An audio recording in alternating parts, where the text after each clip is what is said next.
अरहन्ताणम् नमो अरहन्ताणम् नमो अरहन्ताणम्। हम भूमि का भेद को बराबर ध्यान में रखें, उपादान और निमित्त के भेद को बराबर ध्यान में रखें। आज ही मैंने पढ़ा कि दर्द स्वाभाविक नहीं होता,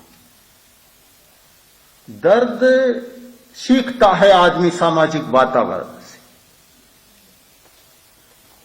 बात तो बड़ी अजीब सी लगती है कि भला दर्द को कैसे सीखेगा, दर्द कोई सीखने की बात है क्या?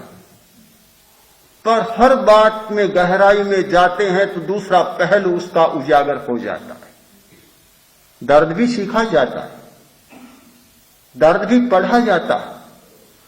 सामाजिक वातावरण से अलग रहने वाला व्यक्ति जिस दर्द का अनुभव नहीं करता, सामाजिक वातावरण में रहने वाला व्यक्ति उस दर्द का अनुभव करता है। इसका कारण भी बहुत अच्छा है कि दर्द होता है भीतर के रसायन को, स्नायु कोशिकाओं में एक प्रकार का रसायन होता है, दर्द को बहुत पकड़ता है। जो लोग सामाजिक वातावरण में नहीं रहते, शायद उनकी स्नायु कोशिकाओं में दर्द को रोकने वाला रसायन ज्यादा मात्रा में बन जाता है, इसलिए बाहर से कोई सुई चुभोई गई, कोई दर्द नहीं, कोई हिस्सा काट लिया गया, कोई भी दर्द नहीं होता।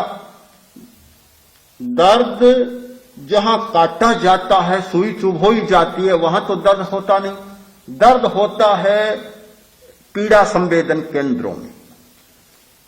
पीड़ा संवेदन का केंद्र, अगर संवेदन केंद्र को निष्क्रिय बना दिया तो फिर दर्द कहां से होगा?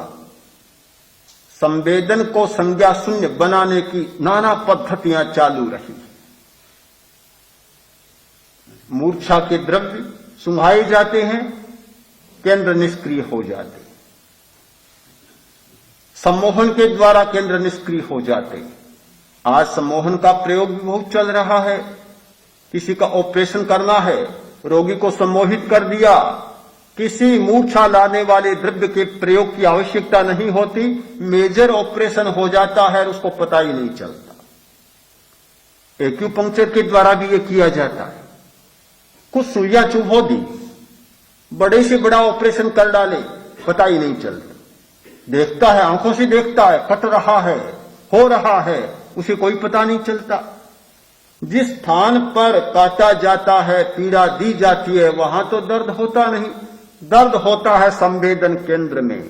यदि संवेदन केंद्र को निष्क्रिय बनाने वाली बात बन जाए तो फिर कुछ भी हो, दर्द का अनुभव नहीं होगा। ऐसी घटनाएं हमने स्वयं देखी, आंखों से देखी, सुनी है कि एक व्यक्ति स्वाध्याय में इतना लीन हो गया, एक व्यक्ति ध्यान में इतना लीन हो गया, संवेदन केंद्र निष्क्रिय बन गया, फिर कुछ भी किया उसे कोई पता ही नहीं चला। एक संवेदन केंद्र की निष्क्रियता और दर्द। तो दर्द अपने आप में नहीं होता, दर्द का भी एक कारण होता है, पीड़ा का भी एक कारण होता है।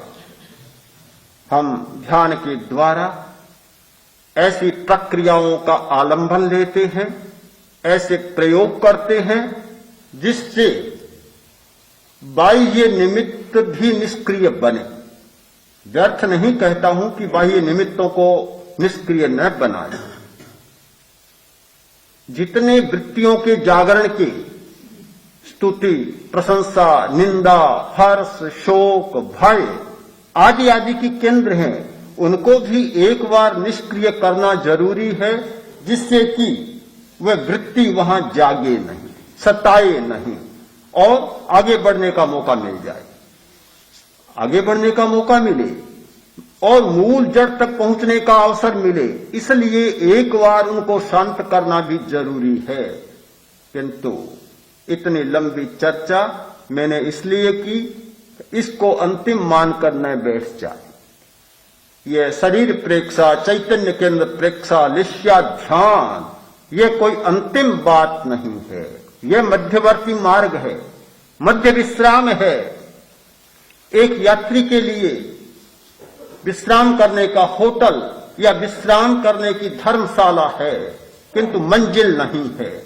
हमें पहुंचना वहां तक है कि चैतन्य का अनुभव होने लग जाए, अप्रमाद जाग जाए, मूर्छा टूटे, जागृति बढ़े। अंतिम हमारा लक्ष्य है वह जिस दिन मूर्छा टूटती है, जागृति बढ़ती है, हम अपनी भूमिका के पास पहुंच जाते हैं, जहां पहुंचने पर सारी रेखाएं सीधी हो जाती, सारी रेखाएं सीधी होती है। प्रिंसिपल ने पूछा विद्यार्थी से कि टेढ़ी रेखा कैसी होती है, उसका ही लड़का था। टेढ़ी रेखा कैसी होती है? आप जैसी। सीधी रेखा कैसी होती है? कि मेरी मम्मी जैसी। ये टेढ़ी मेढ़ी रेखाएं सारी समाप्त हो जाए और साधना करने वाला व्यक्ति सीधी रेखा में पहुंच जाए, मातृका पर पहुंच जाए। मातृका पर पहुंचने का मतलब होता है मूल स्थान पर पहुंच जाना, ऋजु हो जाना। ऋजु धर्म का और वक्रता का कोई संबंध नहीं है। जैन आगमों में मोक्ष के लिए एक शब्द का प्रयोग मिलता है, ऋजु। उज्जुदंशी, ऋजुदर्शी, मोक्षदर्शी। संयम का मतलब है ऋजु, संयम ऋजु, मोक्ष ऋजु, साधना ऋजु। कहीं भी कुटिलता का अंश बच गया, साधना समाप्त हो जाती है। तो हम उस सीधी सरल रेखा पर पहुंचे, सारी कुटिलताओं से परे। वहां पहुंचने पर जो अनुभव होना चाहिए वह शुद्ध चैतन्य का अनुभव होता है। और ये सारे प्रश्न जो इस भूमिका पर हमारे सामने उतरते हैं, अपने आप समाहित हो जाते। प्रश्न अच्छा है और बहुत साफ है। प्रश्न में भी उत्तर है स्वयं में। सामाजिक भूमिका पर रहे तो ये मान, अपमान, सम्मान, इनको बुरा मानने का कोई कारण नहीं। सब आवश्यक है। सामाजिक जीवन में अगर असम्मान होता है तो बुरी बात है, सम्मान होता है तो अच्छी बात है। सबका अपना मूल्य है। कोई व्यक्ति सम्मान की भावना रखे तो अच्छी बात है, अपमान न होने की भावना रखे ये अच्छी बात है, अपमान से घबराए यह भी अच्छी बात है। एक आदमी पद के लिए उम्मीदवार बनता है तो बहुत अच्छी बात है, बुराई क्या है उसमें? अगर लोकतंत्र में कोई राष्ट्रपति या प्रधानमंत्री का बनने के लिए उम्मीदवार बनता है तो कोई बुराई नहीं है।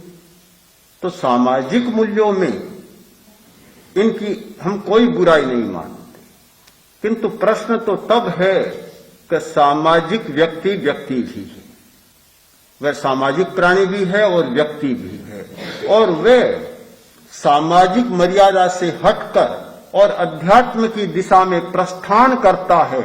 तब वंदना में खुशी होना, निंदा में नाराज होना, ये बुराई बनती। सामाजिक भूमिका में कोई बुराई नहीं, तो व्यक्ति बन जाता। हाँ, वहां फिर वह सामाजिक नहीं होता, वहां व्यक्ति होता है। उसका प्रस्थान दूसरी दिशा में हो जाता है। ये दूसरी दिशा में प्रस्थान होने पर सारे प्रश्न खड़े होते हैं। अगर सामाजिक भूमिका में वंदना पर कोई खुश होता है, निंदा में दुखी होता है, तो बिल्कुल स्वाभाविक और अच्छी बात है, कोई बुराई नहीं है उसमें, और ऐसा होना चाहिए। ये तो सारी बातें हैं दिशा बदल जाने की बात है कि जब दिशा बदली तो फिर प्रश्न खड़ा हुआ कि ऐसा नहीं होना चाहिए। ये सारी वर्जनाएं ये दिशा परिवर्तन के साथ आती है। एक दिशा में चलने उसके लिए ये वर्जनाएं बिल्कुल बेकार और अर्थहीन।